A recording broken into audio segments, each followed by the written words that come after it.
Saddle up, Broncos country. Time for the Denver Bronco Roundup.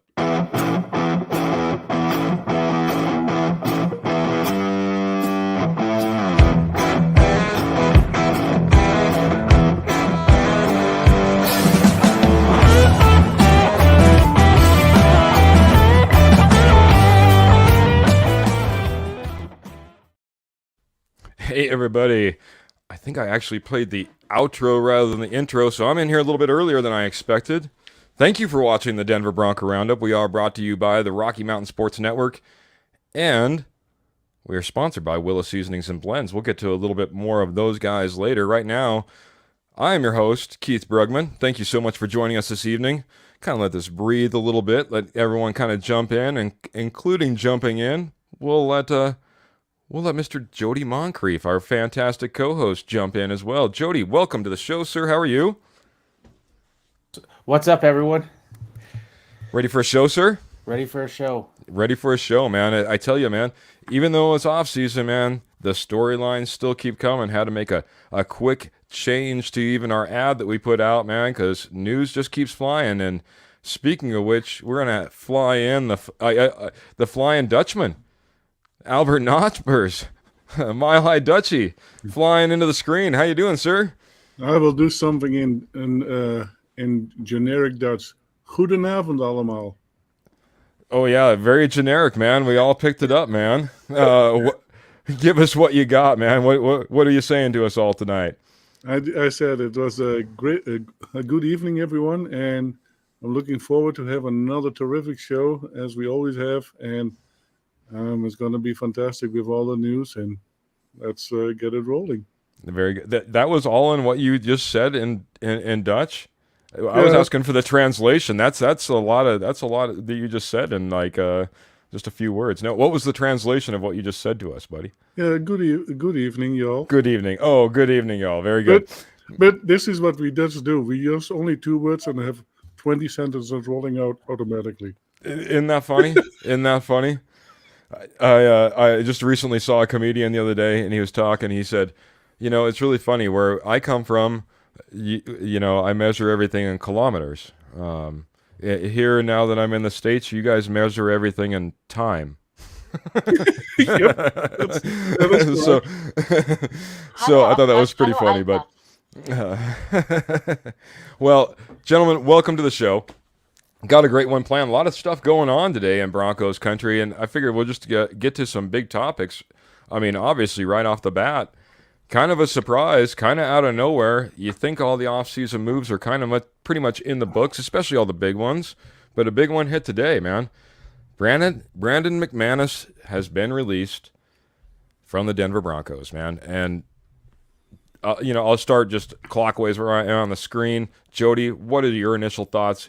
Give it to me, buddy. I think based off of last year's below average performance, not all that's on him. I mean, he was forced into kicking a lot of 50-some yard field goals. Special teams was trash here last year, kicking a 66-yarder in the first game. But he did have 8 field goal misses. And he was making a lot of money. And I think it was just a salary dump, really, at this point. I mean, I think they can go get a kicker that's on par for a lot cheaper. Interesting move, man. Obviously, here's a guy that was the last remaining, man on the roster from Super Bowl 50. Had been, I believe, team captain a few times. I know that he'd been a representative for the Broncos as far as, in the NFL realm. Dutchie, we move on from him. How are you feeling about this move? Was it time? And if either one of you guys can tell me why this happened now, I'd love to know, because for me, it's a complete mystery of why it wasn't before, why it wasn't later, why now. So go ahead, Albert. I think McManus was still very well loved with some Bronco players, but now that most of the Broncos players have been replaced with new people, I don't think it might not click as well, because Broncos of Brandon McManus was a little bit of a diva and in my opinion, and he was all that in a bag of chips if you heard him. And Yep. last year, I think he didn't prove that. Yeah. So, and now with new special teams coordinators and stuff, I think it's. Why are you laughing? Can you say that again, Albert? Which one? All that in a bag of chips. All that and a bag of chips. Yeah. But it's true though. I mean, if you talk to Brandon McManus, he thought very highly of himself, and most players do. But it's funny that you mention it. You're like, and he was kind of a diva. He was a diva for his position. Rarely do you hear from kickers. Rarely do you have an outspoken.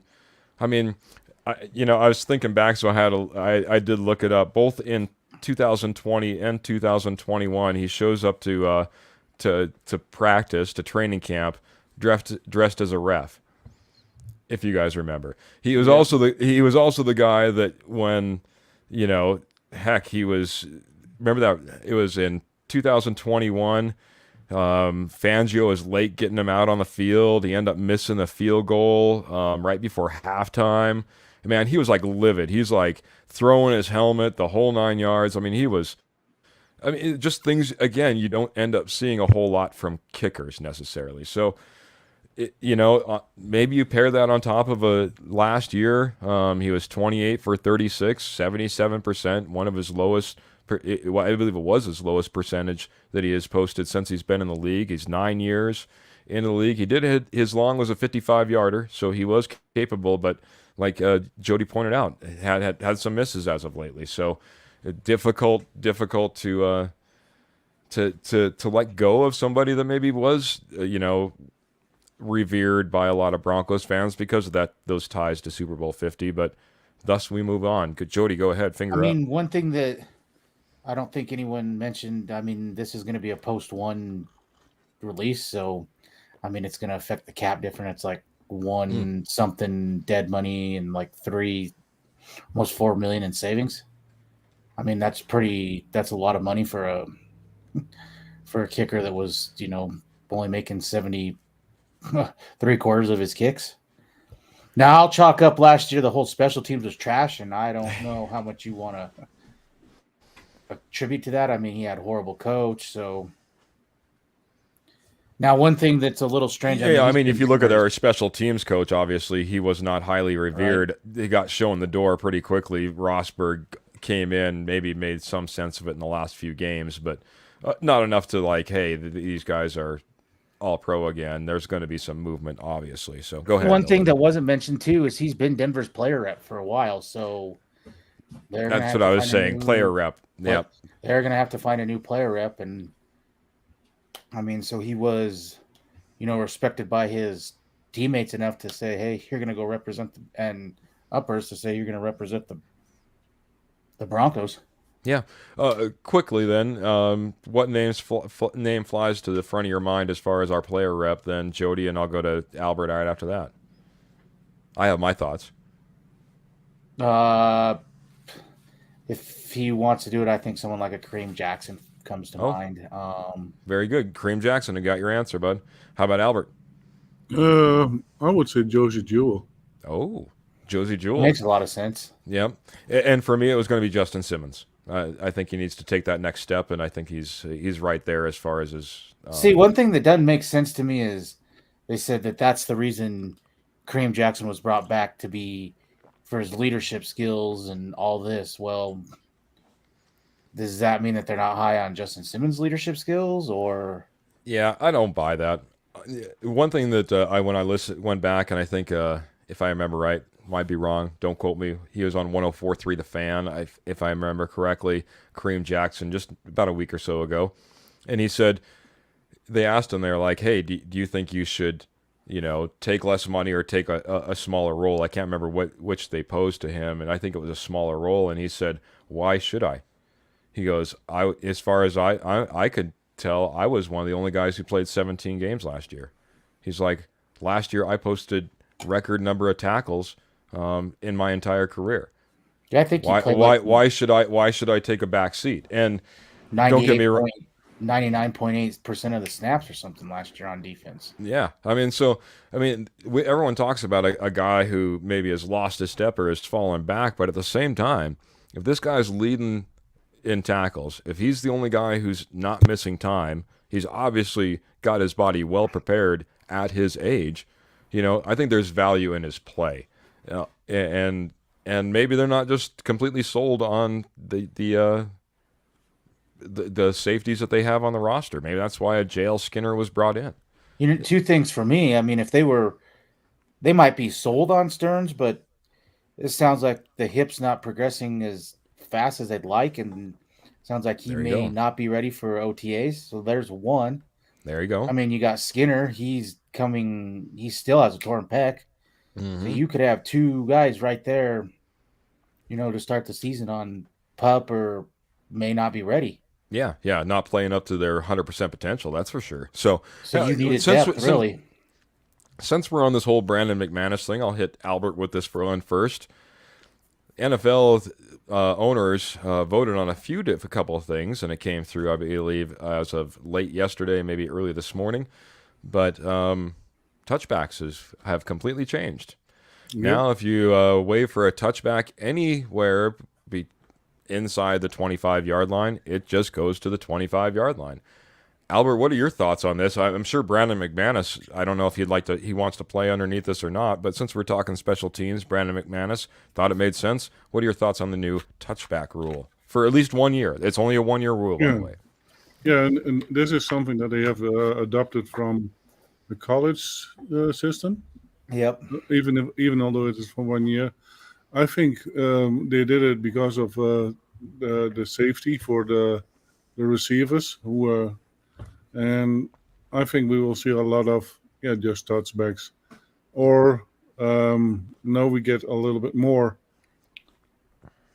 frantic kicks. And what I mean is trying to get it just on the 25-yard line, and then so either way, we're going to see a lot of plays starting from the 25-yard line.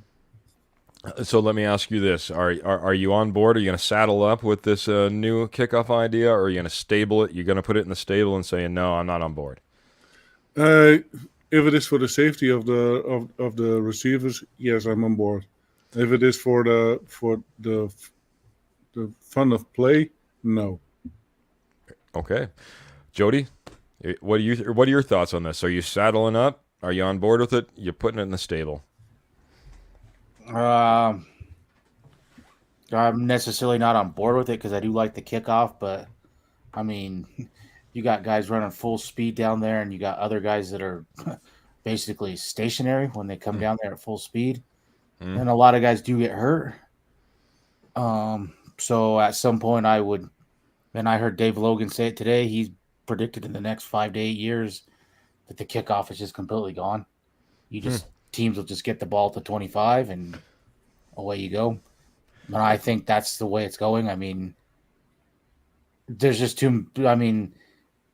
guys are too big now, and when you got a guy running full speed like that all the way down the field, and you got other guys that have turned and are just kind of standing there, I mean, you get some violent collisions.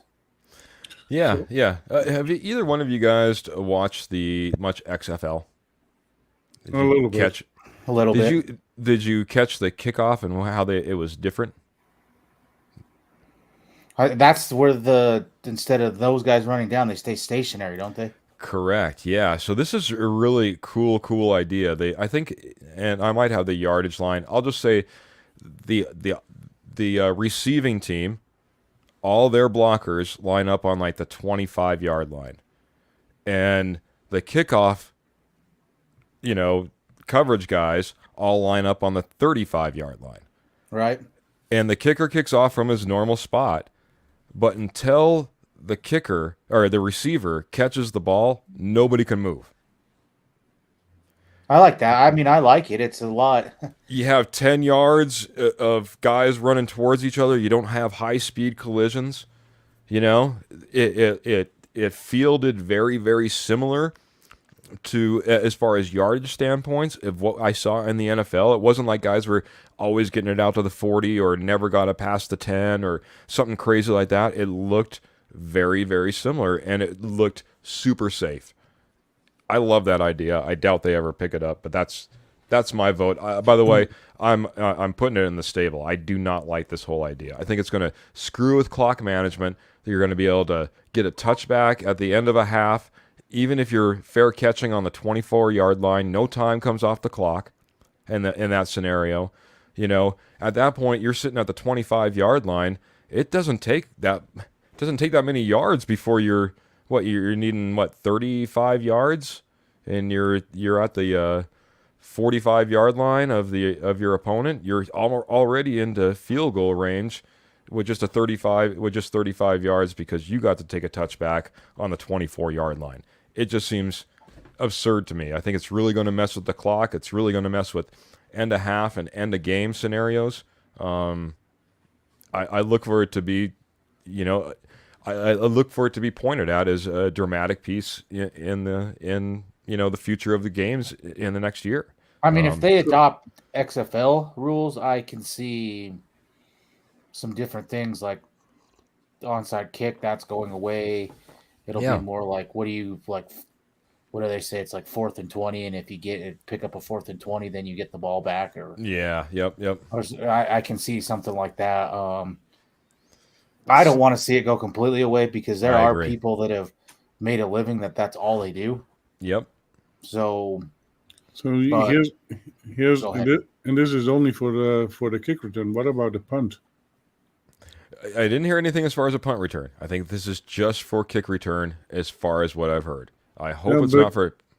But for the punt return, I think it is even worse. As far as the overall collisions and the like, yeah, that's certainly a possibility. Yeah, I agree, man. Thing on the punt, there's got some gunners, man. So both guys are both running down there. Mm-hmm. So if they're going to do anything on the punt, they got to do something to. As soon as the guy catches the ball, he just gets blown up. Yeah, the returner is the biggest problem. Right. Yeah. All right, guys. As a fan, everyone loves that hit, but as a player, you probably don't. Just before we get completely off of special teams, guys, let's give it up though. Brandon McManus, he was McMoney for a reason. At one point he was our guy. We were proud to have him. 9 years. 223 field goals, overall 81% in his career with the Broncos. Of course, his long being that 61-yarder in 2021. Also put up another 277 extra points. Of course, was like 96.9% as well. Kickoff average was 62.6 yards, and that's pretty dang good as well. So hats off to Brandon McManus, McMoney. He was always a character. And it was always cool to be. When I went down to training camp, he was the guy who always came over before anything started, and he'd be throwing footballs into the berm and playing catch with everybody. Just a great guy, Gonna miss him. In one of the seasons, he was the best scoring player. Yeah, I can imagine. Probably one of those Tebow seasons, if I can imagine. Gentlemen, that wasn't the only moves that are made though. Made a little bit of room maybe with the Brandon McManus and Tyler Lancaster, nose tackle, 4 years with the Green Bay Packers, was added to the Denver Broncos, as well as a name we all know, a name that I think we all wanted to hear come back, and that's our swing tackle in Mr. Cam Fleming. Albert, I've been starting with Jody, so I'm going to start with you. What's your thought on the news between Lancaster and Fleming? We'll wrap them all up in one little piece here. I had not heard about the nose tackle yet, but if he is indeed a decent player, then I'm glad a little bit depth there. And Cam Fleming, a really good depth player. He can do both sides, and he was one of the better tackles we had last year. So I'm happy to see that. Yeah, big signing. One of the things that we will get to here in a little bit more, we're going to be breaking down kind of your Broncos offensive line group today. Something that Jody really wanted to get to is breaking down these individual position groups, and we're kicking it off with the offensive line. Albert's not always in the dark. I think he brought up some good points, and he's back into the light. All right, he's back. All right, buddy. No, Albert in the light, giving a good point. We needed that depth at a swing tackle. Cam Fleming, I think, was one of our favorites from last year, and I mean, we had Calvin Anderson out there as well. He's off to New England. I'd much rather have Cam Fleming back in this rotation. Just to let you know a little bit about Tyler Lancaster, nose tackle. Played 18 to 2021 for the Green Bay Packers. Played in 59 games, 21 starts, had 110 tackles, 1.5 sacks, 1 forced fumble. Last year he was with the Raiders, had a high ankle sprain, got put on IR, and didn't come back. So should be fully recovered. That happened really early in the season. Just never got back onto the field as they moved on to other players and other needs and positions, I imagine, as well. So just a little bit about the nose tackle that might be putting a little bit of heat on Mr. Purcell. And with that, I'll go over to Jody, his thoughts on Lancaster and Fleming. I like the Lancaster pickup. It's good depth. I expect really to see DJ Jones move out to the 3 technique instead of playing the 1. So, I mean, they really had no one there besides Purcell. So I like that piece, and then love the Cam Fleming piece. Can play right and left tackle. And I didn't really see a huge drop off from when Bowles went out to when he came in. So, I mean, it was a much needed depth piece. We really had no one as a swing tackle. Yeah, that's true. 100%, man. This roster is a little scary in a few of these position groups. I'm sure that's one of the things we'll get to in the upcoming segment. But I did want to just jump back real quick. First off, I threw it up on the screen, but I didn't even say hello, hi, anything. Michelle Knoppers came in early saying, "Evening, gents," and good evening, Michelle. Always appreciate you jumping in, coming in on YouTube. Appreciate you being here. And then we just recently had Mr. Kenny Kirkpatrick coming in of the K&K show. By the way, if you want to check out a fantastic all sports, they like the East Coast, but all sports, you talk about the 4 major sports, they got a great hockey guy as well. Check out the K&K Sports Show. Just search it out, YouTube, Facebook, K&K Sports Show. You'll love it and enjoy it. But he's coming in with a question. He just says, "What's up, fellas? Late arrival. What's the topic of discussion?" Well, we just went through a couple of things as far as our roster. Brandon McManus was released. Kind of played our tribute to him and kind of went over some of the reasonings. Will be interesting to see how they fill that void in the future. They did bring in a undrafted free agent with this rookie mini camp, and maybe he turns some heads. That's one of the things. And this will be a good transition. I'll bring that up in a second. But caught up on some of the other things too. Cam Fleming is back. And again, Tyler Lancaster added as well. But that's pretty much it. Kenny, we're going to be talking about our offensive line here in the future and how they rank as far as maybe in the AFC and how well they're doing, especially with maybe that addition that we're talking about in Cam Fleming. And then we're going to get a little bit into some look back on the 2018, 19, and 20 draft. Just want to take a look at exactly what that looks like, and maybe can we predict the future 53 in 23 and beyond based on what we've seen so far. So, Kenny, appreciate you jumping in here. He also likes to give Mr. Albert Knoppers a bad time, so I didn't miss Albert's Alexander Madison segment. Not yet, and I don't think it should be part of Knoppers' knowledge. So unless he's going to surprise us with a different piece, we'll get there. We'll probably not have any Alexander Madison, but one of the things that what sparked my thought process, the great K&K Sports Show, guys, I go over there, check them out. But hey, guys, we are brought to you by the Rocky Mountain Sports Network. And Rocky Mountain Sports Network is got some things going on in the background, got some irons in the fire, got some things going on. And not only that, guys, but our website's starting to get some traction. RockyMountainSN.com. That's www.RockyMountainSN.com. It's we hit our top traffic month this month. We got some new articles up there, new stuff coming all the time. Check out the Rocky Mountain Sports Network. They cover all your Colorado sports. So if you like that localized Broncos, Avalanche, Nuggets, Who am I missing? Broncos, Avalanche, Nuggets. Oh, the Rockies. Maybe we're all missing the Rockies. Womp, womp, womp. I love it. Thank you. I usually have some nice little sound effects in here, but Jody's chiming in. Yes, the Rockies as well. Don't forget about the Rockies. Hey, you never know, man. Ups and downs. At some point, the Rockies fans, maybe we'll have some bandwagon Rocky fans sometime in the future. Not looking this year, but maybe sometime in the future. Anyway. But on that note, go ahead, buddy. The Nuggets, first time ever making the NBA Finals. Congratulations. Yeah. Sweeping the Lakers.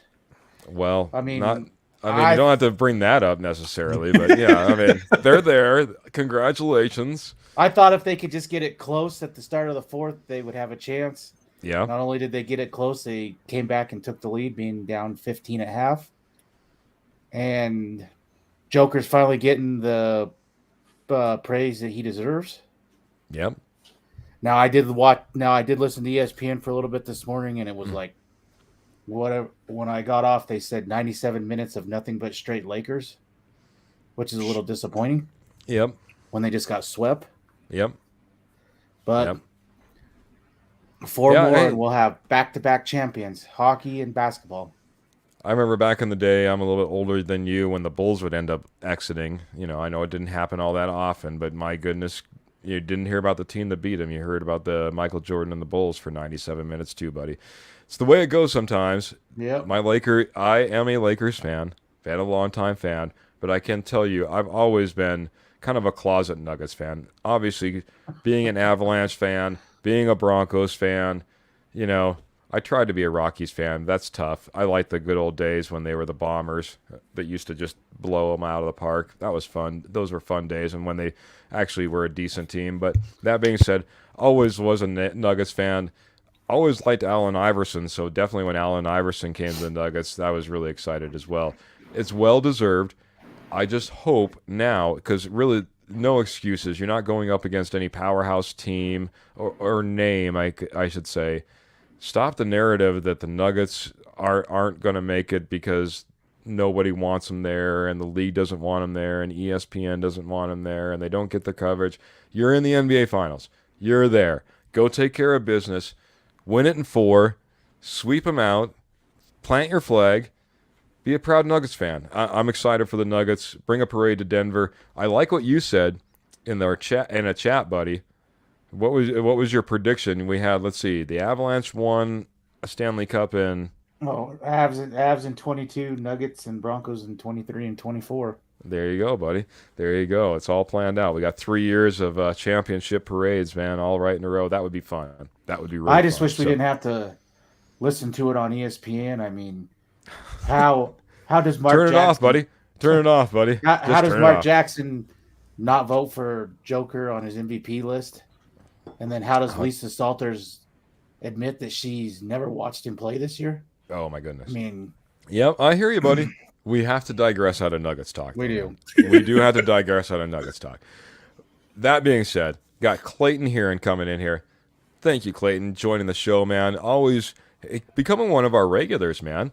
Really appreciate you jumping in here. He's saying, evening, guys. Smash that like button and share. Yes, guys, that helps us out so much. Just a like and a share. We don't need stars. We don't need donations. Literally, if you go out there, like, share, subscribe to our stuff, just do that. We are outstandingly over the top and happy, and we appreciate you guys. So Kenny's saying real quick, we'll hit him because he's always got some good ones. He said, all joking aside, I have a question for you guys to answer tonight. He says, with June 1st cuts and or trades coming up, is there anyone you'd like to see the Broncos target through a trade or a player who was cut? I have 2 big names for you after you all answer. So any ideas from you, Jody, right off the top? Any name that you'd like to see added to this roster possibly? Post June 1, Dalvin Cook is the one that comes to my mind. Yep. And I think you just got Dutchy's answer too, man. I appreciate it. So 2 for Cook. Man, a guy that I really like and I think that we could just still use, and the first name that just came to my mind, Kenny, was Ngakoue. I think we could use some edge help, and Ngakoue is sitting out there. I think he still has enough in the tank. I don't know if it needs to be a post-June, but that's a guy I'd like to see added to this roster. Kenny's coming in, and I'm pretty sure his bingo's for Dalvin Cook, and not for Ngakoue would be my guess, guys. Dalvin Cook would be a great addition, obviously, to this roster as well. We're thin at running back, guys. We brought back like a Tyreek McAllister. We have Jones on there. I mean, it's like it just seems like it's a no-name list after you get past P. Ryan, Javonte Williams, and then you're hoping some French guy named Jacques Patrick is going to come in and maybe be the bulldozer for you. So, if Williams was healthy, I would love our running back room, Williams and P. Ryan. But I think Sean Payton is blowing smoke or something, because there's no way he's going to be, in my opinion, be ready for full go at the start of training camp. Yeah, you know, I think Clayton is going right down that same path with you. He's coming in here and says, I think our running game will be great, guys. We built a lot around that, and we're going to get to it probably right here in this in the next segment or two. Maybe we should drop a little knowledge in here before we get our big O-line ranking in here. What do you guys think we should drop some knowledge in here? Let's do it. Let's do it.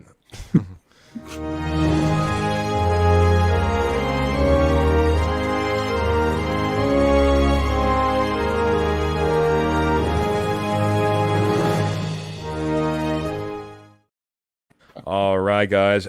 Nopper's Knowledge. It's that time. If you don't know how the game is played, I'll give you a quick rundown of the rules. We have for you a current Denver Bronco on the roster. Albert is going to give us clues. We're all going to try to guess. Play along at home. The prizes are, well, the fact that you got it right on the Denver Bronco Roundup show. That's our first prize this go around. So you can gloat to all your friends. I was the smartest person on the Denver Bronco Roundup. Let's saddle up. Let's go. Albert, Dutchie, hit us. What do you got for us this evening? Okay. This player is born in October of 1996. He's 6'2", and in Dutch measurements, 1.88 m. No Dutch measurements, man. I cannot translate. So he's 6 foot. How tall is he again? He's 6'2". 6'3". 2 and 223 pounds. 223 pounds. 6'2", 223. October of '99. So he's coming up 26. On 24 years. 26. He's 26 years old? Yep. Okay, he's 26 years old. I already got Clayton coming in with the one. He's going J.R. Reed, I think. No, not giving the right answer as of yet. All right, buddy, give us a second round of clues here. See if we get any closer, man. So 26 years old. He attended Mountain Point High School, where he played football. He played multiple positions, including tight end, defensive end, and some other positions. He helped Mountain Point with the first ever Arizona State football championship. I'm gonna go Adam Troutman. Browning. Who? Baron Browning. Nope. Adam Troutman. Nope. Oh, jeez. Okay. Might be giving us the answer on this one, buddy. I don't know how many more clues you got for us, but we'll probably go a couple more rounds here. I have 2 more clues. This one boy. This is a longer one. All right, man. Get your listening ears on, everybody. Ready? So he played defensive end and other positions for the Sun Devils from 2014 to 2017. He had 13 total tackles and 1 fumble recovery in 4 seasons as a defensive end. He tied for the most special team tackles on the Sun Devils in his sophomore season at the ASU. He was injured in his junior season, but came back and showed that he was one of the most athletic in the Pac-12. I wish I was more of a college guy. Arizona State University. He's obviously a defensive guy. He's 26 years old. Boy, nope, it's not Hamlin. Hamilton. Okay, man. Stumping Okay, us yes. tonight, man. The knowledge is deep. It's tough. Go ahead, So, man. Give us so hopefully this the giveaway clue here, man. It's stressing me out. he is part of the Denver Broncos, but he went undrafted in the 2018 NFL Draft. He was signed and released from the Houston Texans in the 2021 season. Kareem? No, it's not Kareem Jackson. He's old. He's older than that. Texans. Albert, man, I think it's the stumps. We'll let it breathe for just like a few more seconds. Clayton's been coming in. Kenny's usually pretty good on these. I'll make sure that they don't want to get any last ditch ideas or thoughts, but it looks like it's kind of running dry on us, buddy, man. I don't think we're going to get any more. Give us your Knoppers knowledge Bronco player that behind the mask, man. Who is it? Nice try, Kenny, but it's not him, and Madison not either. It's Mitchell Fraboni, our long snapper. Oh my goodness. Are you kidding me? Nope. This guy, man, he sounds like he's a standout as far as defense was concerned. Yep. Wow. He also played tight end, and but his most success he had was as a long snapper. That's where he got his most accurate and athletic recognition in the Pac-12. Ah, very good. That was well done because that was kind of hidden in there. It wasn't like, hey, he wasn't like necessarily named as the defensive guy. I kept going defense, and then sneaking in the tight end. The tight end. A lot of times those long snappers sometimes will also double as your tight end. And give us the name one more time because heck, I don't know if any of us are familiar as we should be. Mitchell Fraboni. Mitchell Flaboni. Okay. Fraboni. All right. Very good, man. Appreciate, man. Bringing in the Nopper.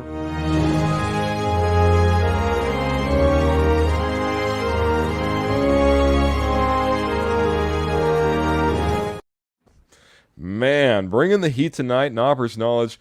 Appreciate it, guys, so much. Appreciate Albert so much. Bringing it big time this time, man. Had us all stumped, man. Good showing on Knoppers knowledge. Guys, talking about bringing the heat, I just want to bring this up real quick. WillowSeasonings.com is our sponsor, man, and they bring the heat, man, and they bring it big time. And talking about heat, their sweet heat is one of their #1 spice rubs out there. Throw that on just about anything. Great on pork. Fantastic on just about any meat product you even want to. Beef, I'm a big SPG, their salt, pepper, and garlic fan. I just threw it on my burgers the other day because it's barbecue weather up here, man. I don't know how it is down in Colorado, man, but the sun has broke out and quite honestly, it gets a little warm in the house already. So barbecue has been lit a couple of times. But anyway, like I said, head on over to willowseasonings.com. I'm looking for my pop-up here. Here we go, guys. willowseasonings.com. I'm just looking for it, man, so that Albert's head could be right over that promo code.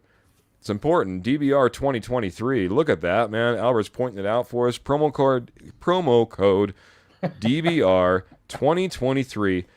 Head over to willowseasonings.com. You type that in, guys. It's like their best sale they ever typically offer. It's their 15% off. They already fantastically priced, award-winning spices and sauces that they got going on over there. I'm telling you guys, this is from a barbecue aficionado, and I want to tell you how much of a barbecue aficionado this guy is. So he's a huge Denver Bronco fan. He's from, obviously, the Denver area. He's a veteran, so we love supporting veterans. But right now, took a little trip for himself. Good for him. Went over to Cyprus. Thinking, okay, guy's going to go over to Cyprus, live it up on the beach, relax. Well, not when he's like, you know what? They got this fantastic meat over here, and so I'm going to go out and I'm going to buy myself a barbecue while I'm in Cyprus, and I'm going to go ahead and I'm going to smoke up this meat while I'm over here in Cyprus. Only David Slade, I'm telling you guys, a guy that has that level of love for his barbecue, he puts it all in his spices, Head on over to willowseasonings.com. They are our sponsor. Type in promo code DBR 2023. Get that 15% off. And by the way, you're kicking $1 for every time you put that code in over to a family who is in need. Won't go through it all tonight, guys, because I want to keep it going. But Willow Seasonings, they got it going on. Spice up your life. Head over to willowseasonings.com today. Jody, man, finally getting to your segment, man. You wanted to break down. I think we're going to do this. I was looking at it. I don't know if a position group a week makes sense. We might pair a couple of these up together, but we got like 9 position groups we're going to be going through. And this week is week 1, man. Week 1 is the offensive line group. Jody, I want you to start this off, man. I could go through everybody on the offensive line, and we'll probably do that as well. But kick it off, man. Where do you see this Broncos offensive line? They were obviously struggling last year. They were at sometimes the laughingstock of the NFL, if you really looked around. Certainly near the bottom. They've made some changes. Was it enough? How do you feel about this Broncos offensive line? This was definitely the weak link of this team last year. They went out and in the first hour of free agency and spent tons of money in signing left guard Ben Powers, who is a monster in the run game. I gave up 1 sack last year. And probably the top right tackle on the market in Mike McGlinchey. I mean, that's up for debate. Jawan Taylor was out there. The guy from Atlanta, Caleb McGarry. But he was probably the top right tackle out there. And they spent big and approved those 2 areas. They also went out and got Kyle Fuller and drafted a center of Forsythe in the 7th round, who I think both will compete with Cushenberry for that center spot.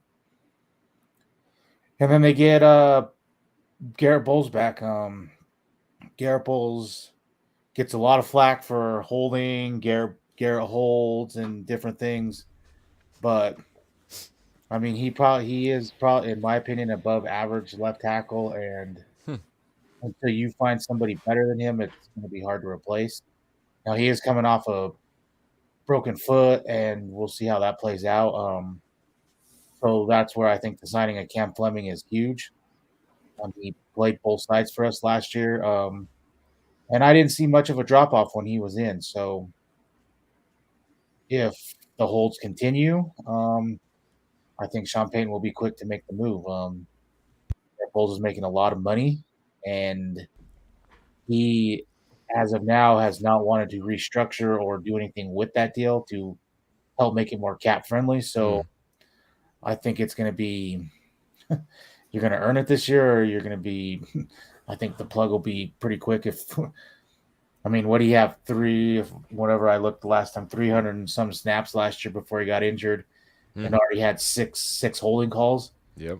I mean, the average offensive lineman does right around 1,000 or a little more snaps a year. When he was on pace for 18 holding calls, that's that's a lot of holding calls. that's something he's gonna have to clean up. I mean, but just 2 years ago, he was first team All-Pro.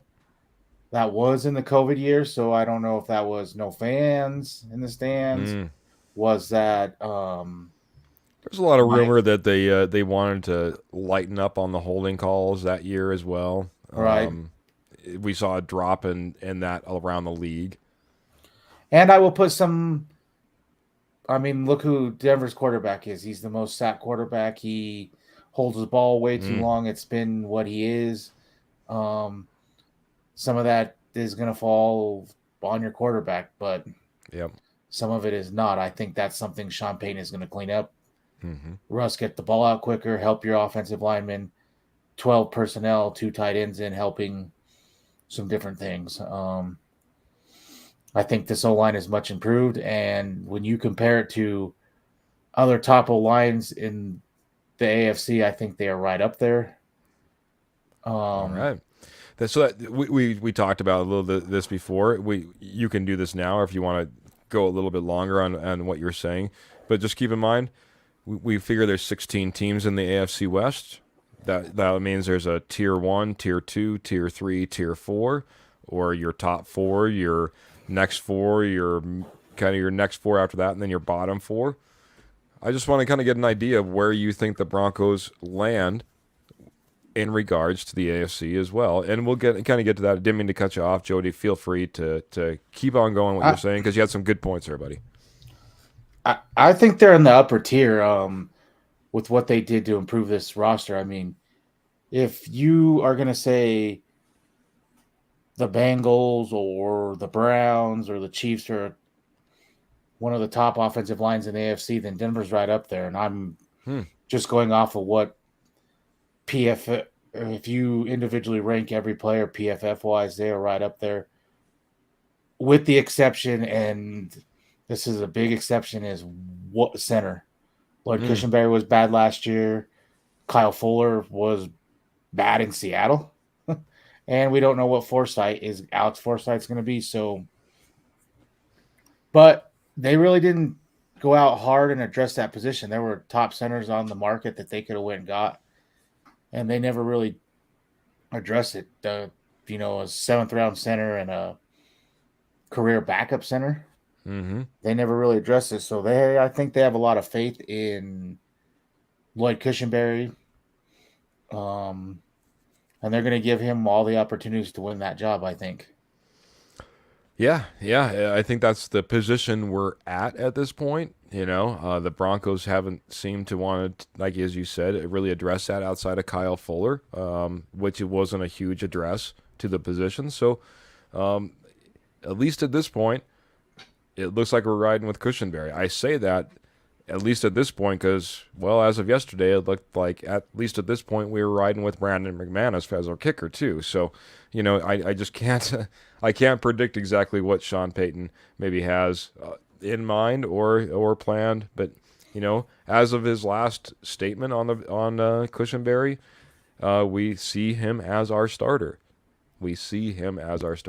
I mean, Albert, for me, one other thing. I think buddy. One thing with Cush, I mean, the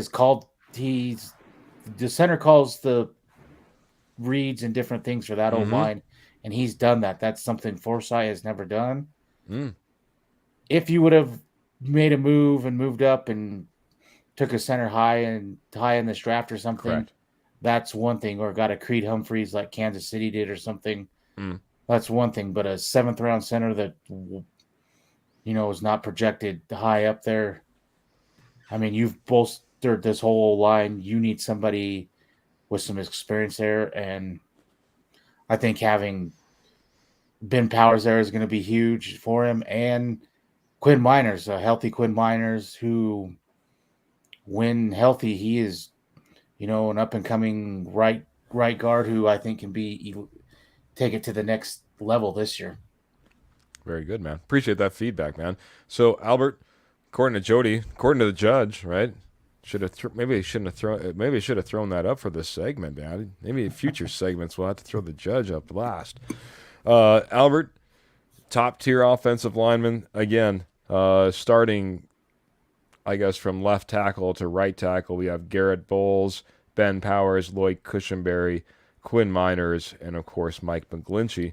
What are your thoughts on this Denver Broncos offensive line group? Are they a top tier among the AFC? Where do you see them ranking out? Right now, I see them as a tier 2 because we have the weakest link in this group is Lloyd Cushenberry. And I know Bowles is going to be much better because he will be in a scheme that fits him better. The widespread screen was not as his favorite style. So I think this power O-line is more of his style, and I think that suits him much better. Like Cushenberry, we have seen it so many times.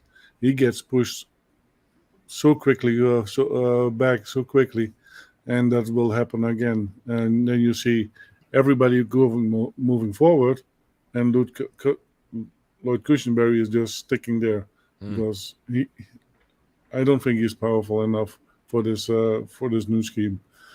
There might be a possibility that he will wait till post June and maybe a center will open up. that might be available for 1 year, and then let Forsythe sit for a year and get training behind him. And that I think that's maybe a possibility that will happen. It's been one of my biggest concerns, obviously, as people have pointed out, Cushenberry being the weak link. I don't share the exact same view as most. I think he has more ability and maybe just needs to be put in the right system, put with the right coaches in order to get that out of him. But that I'll digress out of that for a second, just to say there's a lot of people that are excited about Forsythe, and if you're excited about a 7th rounder coming in his rookie year and beating out your 3rd rounder who's on his 3rd year, that's a problem. That's a problem. So if that's truly how you feel about Lloyd Cushenberry, I'm right there with what Albert was saying. That's a huge issue. It's a problem within that. Now, what I see is, for me especially, is he's a little bit slow to his reads. He seems like he's always trying to stretch to try to get to his guy, especially if there happens to be a stunt up front. And if you're stretching and you don't have the size in order to necessarily corral that guy back into your framework, then that guy's going to blow up and blow past you and be in the backfield. And it's where we saw Lloyd Cushenberry live way too much last year. It is the weak link on this roster. However, I'll be right there with what you guys said. Ben Powers is my favorite addition. Ben Powers, I think, is going to open up so many running lanes. And, we had Clayton coming in here earlier saying that he thinks that we're going to just absolutely run it. I agree with him, man. I think that's going to be a big point of this offense. I think that's one of the ways he's going to take some of the Sean Payton, when I say he, is going to take some of the heat off of Russell Wilson, and it's the way this offense is really going to produce, and it's the way it's going to be ran. And Ben Powers is going to be a big part of that. You look at Mike McGlinchey, obviously a huge add. But honestly, guys, we start looking beyond that. We've already talked about the discussions on Lloyd Cushenberry. The consistent narrative, as Jody brought up, is with Garrett Bowles, is whether this guy was a legitimate left tackle. Was he a top left tackle? Is he capable of not getting as many penalties? It's been a constant narrative, and we're a year removed from a broken leg, coming back from that as well. So I don't know how great I feel about left tackle.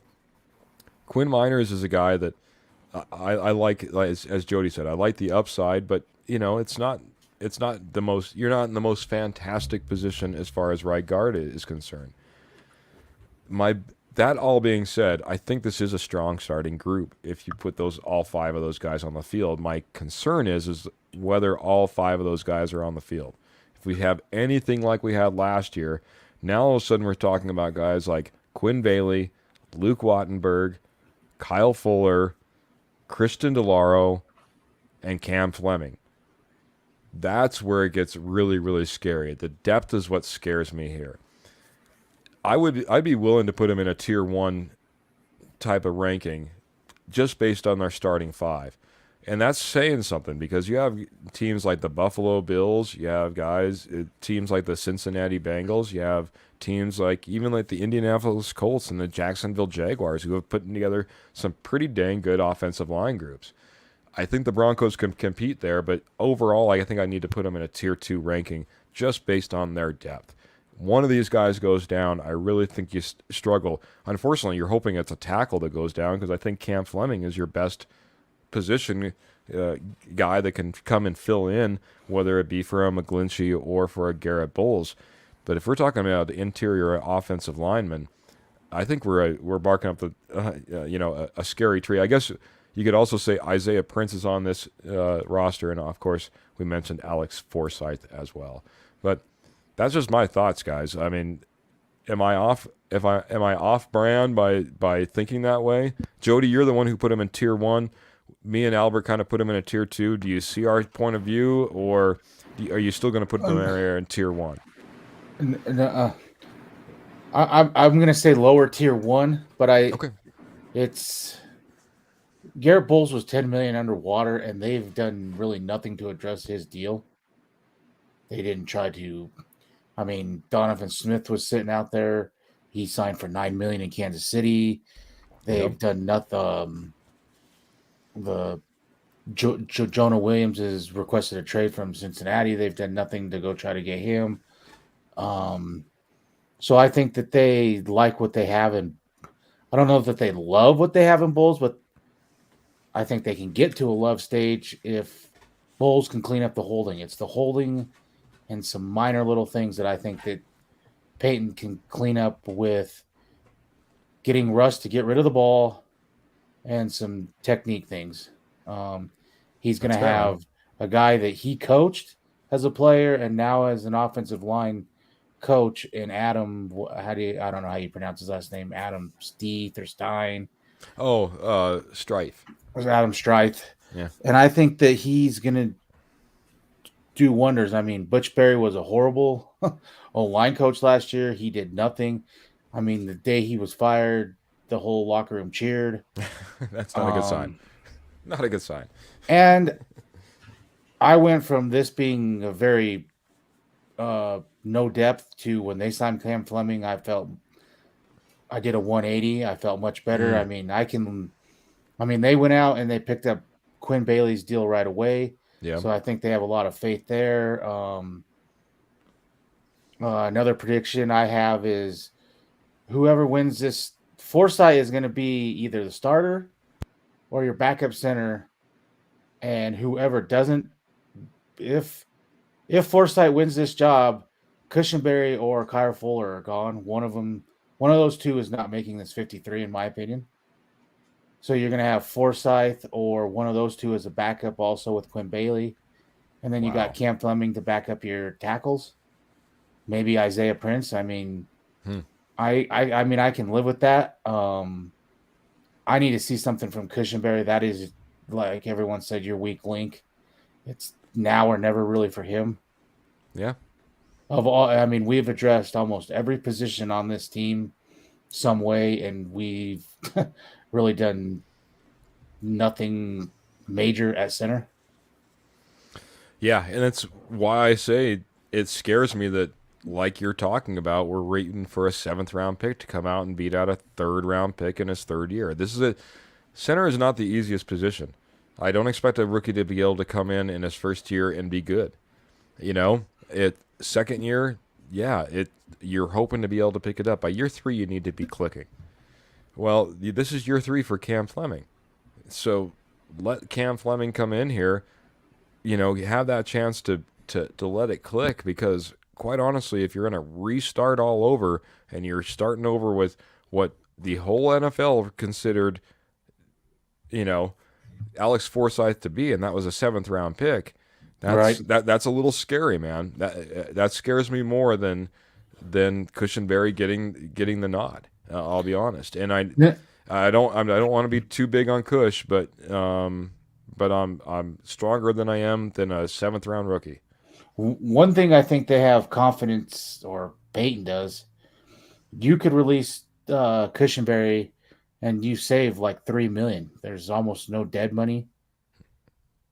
And they could have went out and addressed Ben Jones was out there. There were some other guys. Ben Jones is still out there, I think, that you could go get if you wanted to, if you weren't happy there. So I think there's something they see.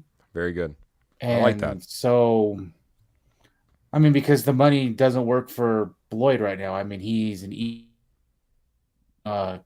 cut casualty, and it costs him almost nothing in dead money. And for them not to really hardcore address that, I think shows that they see something there. And I don't know if that's just from Peyton or if it's from Russ. It says, I have good continuity when he snaps me the ball. Or I don't know. But there's something there that made him not want to move on from him. I like it, man. I appreciate a little bit of optimism. Like I said, I'm a little bit higher on Cushenberry. I think he has the mind. I think one of the things that, again, if I'm like getting my tea leaves out, or if I could borrow the Dutchie's crystal ball, one of the things that I just look at is Lloyd Cushenberry was an LSU center. where was A national Sean, championship center national Joe- championship center? for Joe Burrows, Where did our head coach come from? Louisiana. Louis, you're always in your backyard. How many Colorado State kids have joined the Denver Broncos? You know, Yep. so man, you're always looking at those kids in your backyard. And like you said, if here he is, he's a national championship center for Joe Burrow. There's got to be something there. There's got to be something there. So, he's probably a little excited to maybe have a chance. Strife as well, be able to come in there and maybe be able to work with him as well. So, just really And quick, just Bowles want to is say the one that hello to my needs- sister real quick because she's saying, yo, bro. And hello, Leanna. Appreciate you jumping in here a little bit later, but it's okay. We're going to wrap up here in a little bit. We'll have to wrap up here in a little bit, and we still got one more segment, but go ahead, Jody. Bowles is the one that also I think really needs to, with what he's making this year and the way his contract is underwater, it's now or never for Bowles. You were a first-round draft pick, and you've been good enough where they can't get rid of you. But I think Sean Payton will not be afraid to move on, and we have a first-round draft pick next year, and if he has to use that on a left tackle, so be it. I agree, man. And I think with top coaching, because we saw that Bulls can be very, very good with the right coaching. We saw that with what was it? The Mike Munchak. Mike Munchak. Bulls was terrific. Yeah. And then last year we had What's his name again? Offensive line coach. Butch Berry. Butch Berry, thank you. Butch Berry, horrible. I just wanted to forget the name, obviously. That was horrible. So I really think that with good coaching, Bulls can be the one that we saw 2 years ago.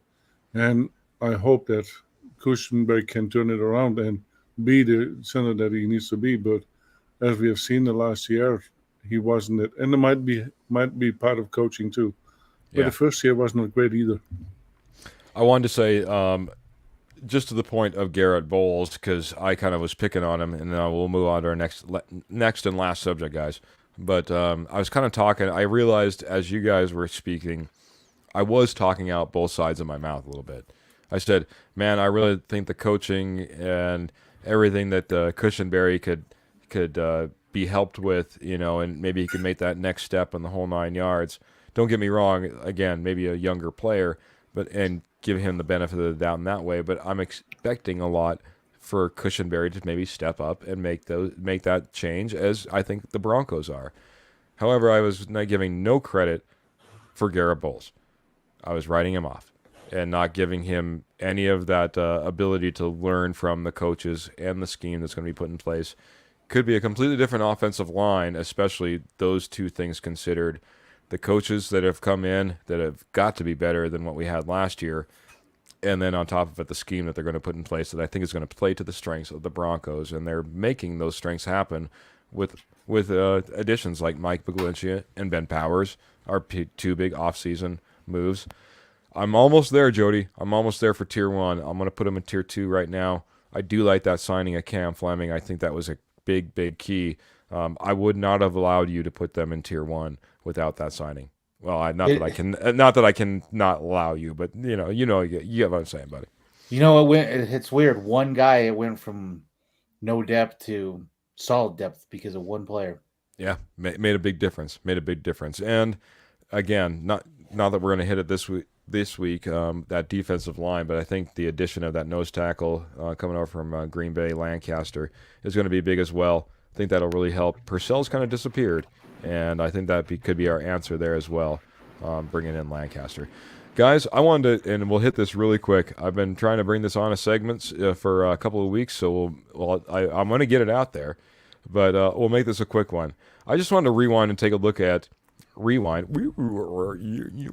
I'm just kidding. Rewind back and take a look at 2018, 2019, 2020, maybe even a little bit in 2021 draft, and see if we could gain any knowledge. And I'm just going to go through really quick. I'm going to go through each, probably 2018 and 19 really quick. Spend a little bit more time on 2019. but I'll go through exactly who we went through and who we drafted, and we can play a little where are they now, I guess, is at the same time.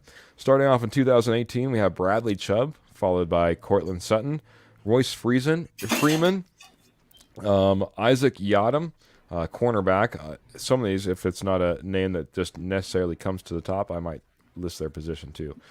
Josie Jewell, inside linebacker. Deshaun Hamilton, wide receiver. Troy Fumagalli, tight end. Sam Jones, guard. Keyshawn Biera, inside linebacker. And David Williams, running back. Fast forward to 2019, we started off with Noah Fant, Dalton Reisner, Drew Lock, Draymond Jones, Justin Hollins, and Jawan Winfrey. A lot of waving going on there in that screen there, Dutchy. I mean, 19 was a horrible draft in my opinion. Well, and we'll rewind to that in just a second. I'll hit the 2020, kind of one of our more recent ones.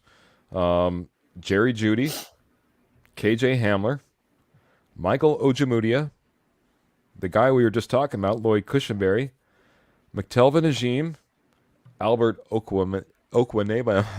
Now I'm sounding like the guys that Albert O. We'll just go with Albert O. Because all of a sudden I can't talk. Justin Sternard, Natane Moody, Tyree Cleveland, and Derek Tezuka. All right, Who? guys. Exactly. Currently with the LA Chargers. Guys, I'll just, again, really quick, 2018 draft, we have Cortland Sutton that's still on the roster. We have Josie Jewell that's still on the roster. And that wraps up 2018. Not too bad for the years that have passed. Some guys that obviously are still out there. Bradley Chubb still out there playing. Mentioning Bradley Chubb, Troy Fumagalli, I think, was playing last year as well. Mentioning Bradley Chubb, were you guys were you a Josh Allen guy that year, or who was your guy that year? Oh, boy. Yeah, I think I was Josh Allen. Well, no, I wasn't. I wasn't because he was a small school guy, and I was worried about the whole Carson Wentz experiment again. I mean, I seen him play because he was right here in our backyard, but I was Quinn Nelson.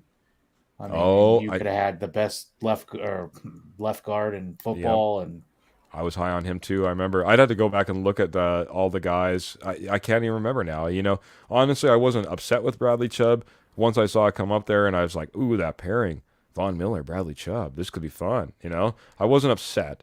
I wasn't mad. One thing that I think I was a little bit more offensive line oriented. So one thing that I'll never understand is when teams try to pull a fast one and don't interview the player or anything, and then just draft him. I don't like out of nowhere. That out of nowhere. Yeah. I don't like that. I mean, and do your homework, and if you like him, go for him. Go for him. You could have moved up if you were sold on him. And have they ever played 20+ games together? Oh yeah. When it came to Von Miller and Bradley Chubb, it was man, our luck never hit with that. I mean, their rookie year. I mean, he was healthy. They both had 10+ sacks. Yeah. And then after that, he couldn't stay healthy. Yep. And see, if we really want to rewind the clock, I was really excited for Von Miller and Elvis Dumerville back in the day, and when that all got messed up, that really irked me. I guess you could say we'll just keep it PG-13. Irked me. All right, guys. Unless you had something real quick, Albert, I was going to move on to that 2019 again, real quick. Where's 2000? Oh yeah, go ahead. 2019. 2019, guys. Might be known as the Seattle Seahawks draft because Noah Fant, Drew Lock, Draymond Jones, 3 of the 6 among our 2018 or 2019 draft class. Dalton Reisner, another one, still sitting on the street as of right now. And then we talk about Justin Hollins and Jawan Winfrey, linebacker and wide receiver. I don't know their current status, but certainly not lighting up the NFL, as Jody mentioned. Not the most potent draft class in 2019. Albert, do you want to add anything to that real quick? Yeah, no kidding. Noah Fant, obviously up there. He was competing for that tight end position. Had some pretty good moments in Seattle to not be a complete hater on Noah Fant. Drew Lock obviously had his opportunity to, go to just about any team that wanted him this offseason. He decided to go back and back up Geno Smith. So, See, that's the thing with Drew Lock. If he had better support, I think he would have turned out a way better quarterback than what he is now. And I think coaching destroyed him.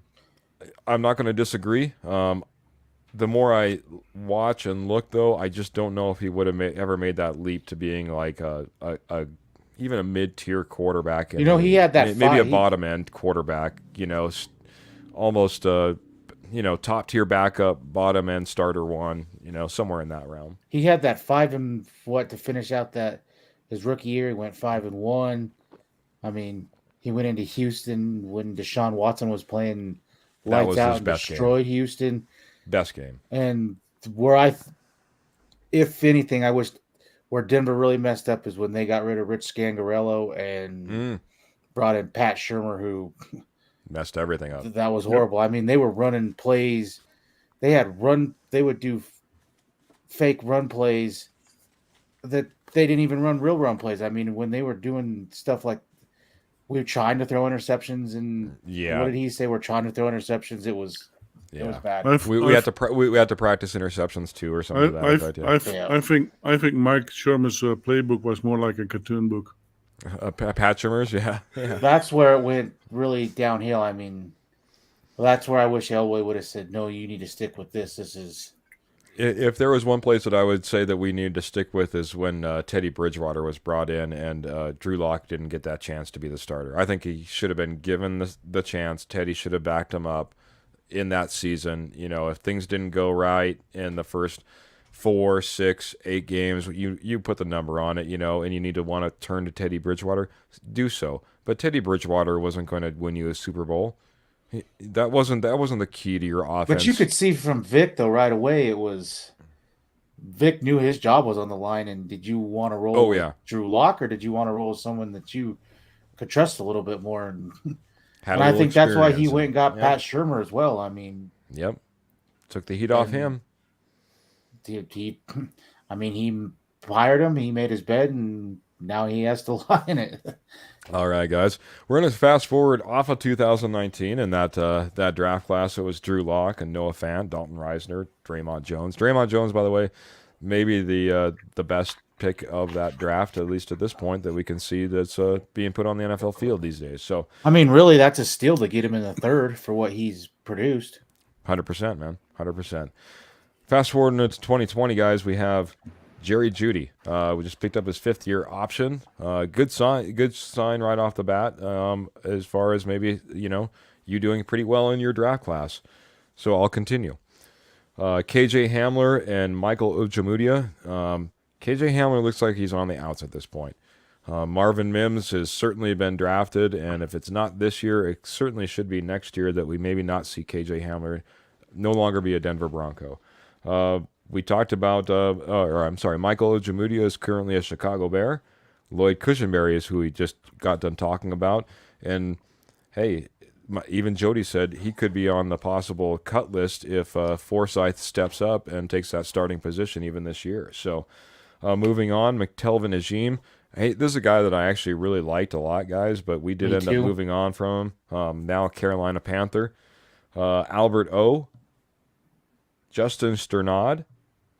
Natani Moody, who's been shipped off to Las Vegas as of last year. Tyree Cleveland, who actually is residing in Philadelphia. And Derek Suzuka, like I said, who's with the LA Charger. If I remember right, he is a linebacker, if I remember correctly. Yeah. But obviously he was like 7th-round pick. So, guys, what are your thoughts on this 2020 class? Obviously, Jerry Jeudy, Lloyd Cushenberry, Albert O., Justin Sternard. These are the guys that remain on, did I say KJ Hamler? KJ Hamler, that remain on this roster. How are you feeling about this 2020 class?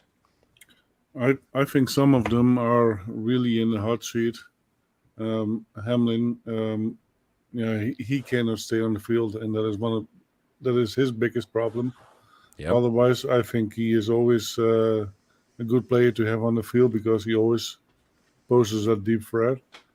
Sternad, if he can turn it around, he could be one of the better players as well.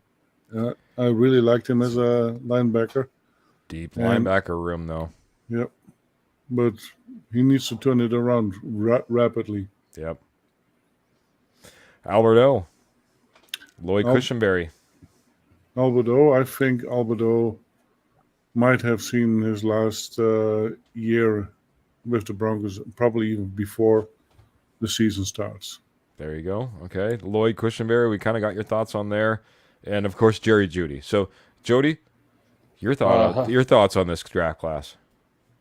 Lots of guys that were expected to do big things that really haven't panned out yet. I think this is a make or break year for a bunch of them. Jerry Jeudy, Alberto, Lloyd Cushenberry, Mm-hmm. and KJ Hamler. He's really going to have to work hard to make this roster now. Yeah. Yeah. The reason I brought this up, guys, and the reason we kind of did this breakdown, 2020 was the last John Elway draft class. So now we're going to jump into 2021. I'm going to get your thoughts on the 2021 draft class. I know it's a little bit early. Obviously, a lot of these guys are going to be on our roster. But I want to get your thoughts on exactly, do we have starters that are going to remain? Because if we look back even to 2018 through 2020, we're looking maybe Jerry Jeudy remains, obviously getting his fifth-year option is our best option in 2020 class. We have nobody from 2019. We have Cortland Sutton, who is being shot from 2018. Josie Jewell is probably one of the bigger names that we can point at also from that draft class that remains on the roster, but it's pretty thin if we look at 2018. 2021 was that George Payton first draft, guys, and we start off with PS2, Patrick Surtain, followed by Javonte Williams, Quinn Miners, who we just got done talking a lot about in that offensive line grouping that we tiered out, Baron Browning, Caden Stearns, Jamar Johnson, Seth Williams, Kerry Vincent, Jonathan Cooper, and our last pick was Marquise Spencer. So we can go through this. Let's just go through this player by player. I think it's obvious to say that PS2, Patrick Surtain, is one of if not one of the best corners in the league right now. It certainly will be probably the one that it could be the number one this year, next year. He's right up there, guys. He was all pro. Was his second year? I mean, come First on. team all pro. I mean, and guys, I know that you guys know this, but our fans might not know. It's one thing to be selected to the Pro Bowl, which has a lot to do with just fans and name recognition. When you get the All-Pro nod, the All-Pro nod means something. It comes from the coaches. It comes from the players. It comes from the people who know. It doesn't come from someone just recognizing a name and voting for them, or someone getting really, really jazzed up and just smashing it in because you have a big fan base who's behind a player. Right. So, PS2, man, lights out, right? Right, Dutchie? Absolutely. I think that was one of the best draft picks we have had in the last 6 years. Do you think they messed up not taking Parsons over him? No. I don't. No. I don't. And the reason being is this. Who gets paid the most money? Who has to be the most athletic player probably on the field? It's your cornerback, man. They're going up against the biggest threat that can put up a touchdown every single time. So if you get a lockdown corner like PS2, I don't think that a Parsons can replicate that. The closest thing that he's becoming an edge rusher. So you can say at that point he's getting fairly even. You know, if he becomes a Von Miller versus, a PS2, which one's more valuable? It's really tough to say some days. So, Agreed. Javonte Williams, man. Unfortunately, man, Pookie's injured. But man, they traded up to get him. Steele, heck of a runner. Hopefully this isn't a Terrell Davis 2.0 after the injury. Agreed, man. And I hope that had everything Sean in front Payton of him, doesn't rush him back. I don't like the. He should be full go by training camp, and Yep. I mean, this wasn't just an ACL tear, and I just hope they don't rush him back and really set him back. Yep. I agree, man. Albert, based on the tape that Javonte Williams has been able to put on the field for the starts that he did have, it's obvious, right, man? It's obvious. He is the most funnest running back you will ever see on the field. That what he is dragging along 4 or 5 defensive player, and he's still moving forward. Mm-hmm. Yeah, he plays with heart, and Yeah. that is not you don't see much lately. He plays with heart. I agree, man. A guy who loves to block for him was our next guy, Quinn Miners, guys. We will touch on this one quick. Your thoughts on Quinn Miners, Albert? A beast, and he is going to be even worse. I think a lot of defenders will be scared when he gets his wheel going, because he is going to be a guard that will be a wrecking ball. Jody, man, Albert's strong on Miners in this second year now. What are your thoughts, man? The belly coming back. I'm the same way. I think he is a little above average right tackle or right guard right now, and I think with if he can stay healthy in a full season, I think he's going to be up there for Pro Bowl nod and some different things. I think he's going to take his game to the next level. He just has everything. I think it took him a little time to adjust. I mean, he came from a D3 school. Yep. And now that he's adjusted in some different things, I think he's going to be. This is going to be a steal for the Broncos. Yeah. North Dakota State product, if I remember correctly. Some Washington Whitewaters or Whitewater. Whitewater. Oh, yeah. Whitewater. Yeah. You're right. I'm sorry, man. And here's the thing: everybody was making fun of him in the beginning, how he was training that kind of stuff. Oh yeah. But I think he had turned it around real quick. Yeah, he even later came out and said, that was kind of promo video type of stuff. Hey, man, get your hype going for the draft, man. I don't blame you. Go out there, block some trees, man. Make it happen. Moving on, guys, a guy that's kind of transitioned on this roster for us, Baron Browning. Baron Browning is an interesting one. It seems like he's trying to find his place. It might be our first kind of somewhat of a question mark on this roster. What I really want to start thinking about as we start to get into these picks now, because I think we agree, like I said, PS2, lockdown corner, you want him on your roster forever. Javonte Williams, if he comes back to the same position that he was in the same condition he was before the injury, this is a guy that you want on your roster long term. Quinn Miners, you guys both sound super, super stoked about. If he's putting up games and a season like you're talking about next year, this is a guy I want on my roster long term. So I'm thinking, hey, if I had to sign this guy and I wanted him on my roster for the next 3 years, maybe 4 years, do I do it? And so I come to Baron Browning. Jody, what is your thoughts on Baron Browning being part of this roster 3 to 4 years from now? I'm going to go back to our yes or no answer. Are you going to saddle up with that idea, or are you going to stable it for now? I'm going to saddle up with that idea. I think he's going to be, as I told Matt the other day, 10 plus sacks. I think he is going to explode this year. In the little glimpses that he showed last year, I think he's gonna be the guy that on this defense at the end of the year you're gonna say incredible.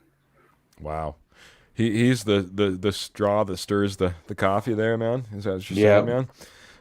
Albert, are you as high on Baron Browning? You gonna saddle up with him? You gonna put him in the stable? I'm on the fence because he needs to stay healthy.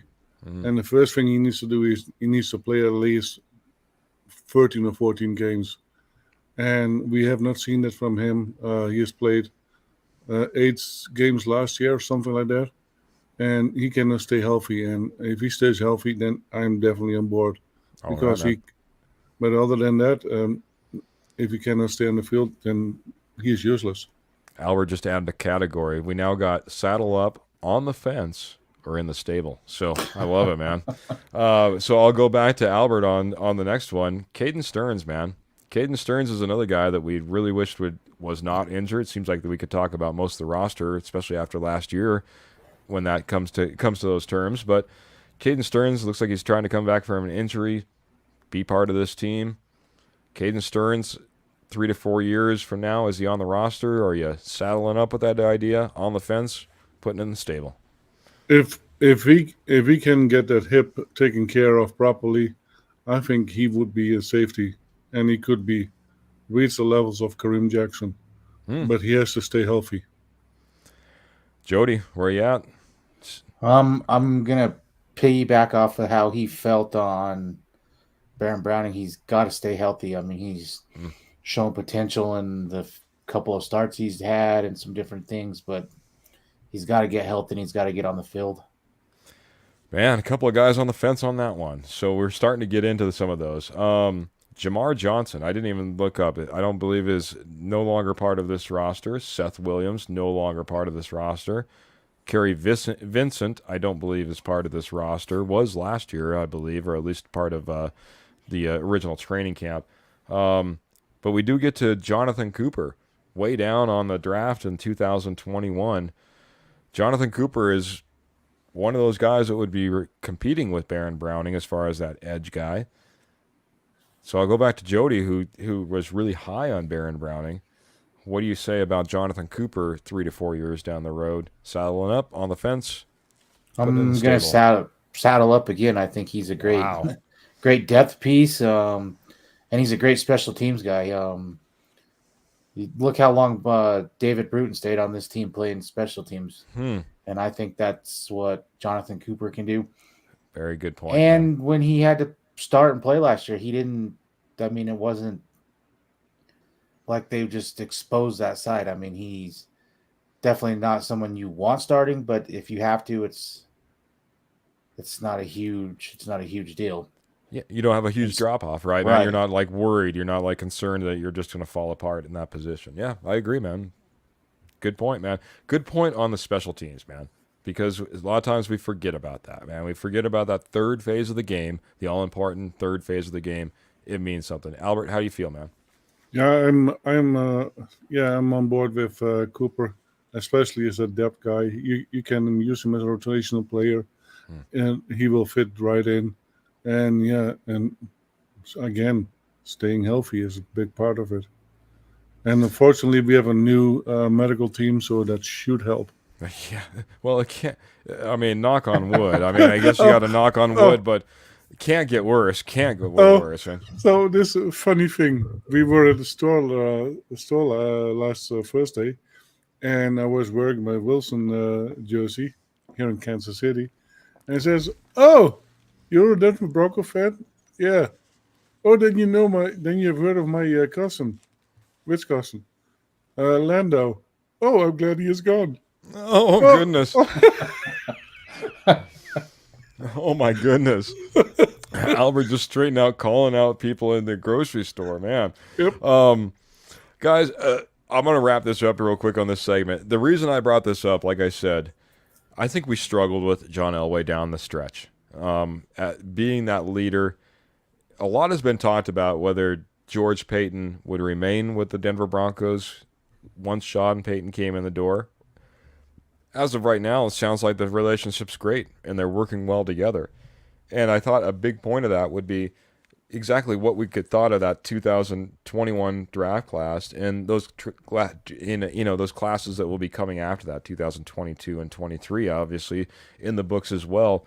But going back to that first draft class, Patrick Surtain, Javonte Williams, Quinn Miners, Baron Browning. That's 4 starters. That's 4 starters right off the top. And maybe Caden Stearns. That's 5 starters. Caden Stearns is knocking on the door. You got Jonathan Cooper, who's a great rotational piece. Don't get me wrong. You do have that stretch that was, fifth, sixth round of Jamar Johnson, Seth Williams, Kerry Vincent, And Marquise Spencer just never worked out as far as an offensive lineman, though he was taken so late. We were looking at him as a depth rotational piece to begin with. So If Caden Sturp starts this year, that's 5 starters out of 1 draft. That's an incredible draft in my that's an opinion. incredible draft to be fielding. Now, don't get me wrong. This is what we need to really look at is what we see going forward. Obviously, we've seen Sean Payton come in here, and he's mixed it up, man. He's not afraid to pull the lever, to get out the hatchet, whatever it happens to be. Obviously, Brandon McManus today was a great example of that. Here's a guy that we definitely didn't need to move on from. It's not like he was one of the worst in the league or we had a lot of issues. A lot of it, like we said, could have been chalked up even to the coaching that was happening last year. So that all being said, Sean Payton will have his guys. Now, whether all these guys remain on the roster, it will remain to be seen. I think that, you guys are high on a few guys, and I'll be honest, Jody, point of the night, man, on Jonathan Cooper bringing up the special teams portion. He is a beast on special teams, and that is a guy that could remain on there and remain on this roster for many years, because when I started thinking about him as far as a key defensive piece, I just didn't see a guy that could possibly stay around, especially with the depth we have and the draft picks that we're going to have in the future. You're gonna have that ability to add more people into the room, and I thought Jonathan Cooper could be on his way out, but not with the special teams play. So overall, guys, looking good for a roster for future 53s coming off of this 21 draft, and that doesn't even talk about the 22 and 23. Broncos, it's really imperative that you can build through the draft, and the Broncos seem like they got the right guy in place. I'll be honest, I was the guy calling for George Payton to maybe be out the door. Maybe that's not the case. Maybe it's the perfect pairing here in Broncos country. And now I'll take a breath and I'll let maybe Albert take over and on his thoughts on that, and maybe some final thoughts, because we need to get out of here, boys. I'm really excited with that draft. Yeah, if we can have 5 starters of it, that is great. I'm looking forward to the new season because I know we will see a complete different Broncos we have, and now with Sean Payton at the rudder, he does not shy away from people who are speaking a little bit high of themselves, and so this might be a problem for Jerry Jeudy too, because if you're back talking too much, Sean Payton doesn't put up with that stuff. So I think that's really good. We see a new atmosphere in the Denver Broncos, and I think it's going to be a really, really good season. I agree. I'd be more worried about J.L. Skinner's 2 deleted tweets that he's put out there than I would about Jerry Jeudy, but I digress. Jody, what's your thoughts, man? I'll just kind of piggyback off of what Albert said. I think there's a new sheriff in town, and Sean Payton is, not going to put up with stuff. And I'm excited. And I'm excited for the moves they made today. I've been saying for a while, Cam Fleming is the guy they needed to bring back for depth. I thought that was huge. I've been saying for a while, nose tackle was a weak spot for us with depth, and I think that one guy solidifies that. And I'm really excited to see what this team can do. I expect another running back picked up, and then this team is what it is, and I think it's solid. But it's all going to come down to what Russ can do. Yeah. If you get 2022 Russ, then things aren't going to be good. If you get 2020 Russ or efficient Russ, this team can go a long ways. At 22 Russ, we have Jarrett Stidham is what we have. You're not going to get 16 games of 2022 Russ. Agreed. I don't think we have a new sheriff. I think we have a new marshal. I like that, man. New marshal in town. He came in. He's going to clean this all up, man. Well, guys, talking about cleaning it all up, we're going to go ahead and we're going to wrap it up for the evening. Just a reminder, head on over to facebook.com, Denver Bronco Roundup. Give us a like, share, subscribe. We really appreciate it. It's why we're here. It's what we do, and appreciate everyone that's joined us. Head over to Rocky Mountain Sports Network as well. Again, Rocky Mountain Sports Network. You can find them on Facebook. Definitely check out the website, RockyMountainSN.com. Again, that's been blowing up with some great articles as of lately. We are brought to you by the Rocky Mountain Sports Network. Last but not least, guys, WillowSeasonings.com. That's who we are sponsored by. Head on over to WillowSeasonings.com. Type in that promo code 2023. If you do so, you get 15% off and help a little family in need. Good friends of the Rocky Mountain Sports Network. Gentlemen, appreciate you guys joining us. Appreciate all our fans joining us, being in the comments. Went a little bit long, so I appreciate everyone who stuck with us, for crying out loud. But we'll have more. We're going to be breaking down those tiers and those groups in future shows. Of course, always have your late and breaking news, notes, rumors. And hey, guys, I appreciate everyone jumping in, being a part of the show. Until next week, again, it'll probably be, once again, Tuesday, 7 o'clock, the Denver Bronco Roundup. We'll saddle up again, but until then, we're going to get out of here, guys. Appreciate you, and good night. Good night, y'all.